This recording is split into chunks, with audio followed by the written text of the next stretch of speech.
Assalamualaikum warahmatullahi wabarakatuh. Anggota LUM, Ban Mandum Bak Jajaran Polda Aceh. Ulun tuan bangga mon awak drone.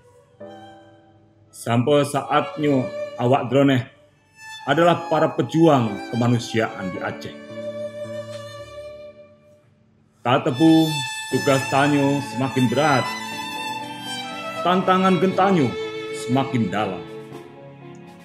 Oleh sebabnya, jaga sabe punya kesetiaan. Jaga sabe punya kekompakan getanyo. Jaga sabe punya kesehatan getanyo. Ulun tuan adalah orang yang paling pun sedih munyo awak drone kenang COVID-19. Sabe pakai masker, jaga jarak, dan tak ikuti anjuran pemerintah ngon pimpinan getanyo. Budget ke contoh yang get ke masyarakat dan budget ke polisi yang besar ke masyarakat.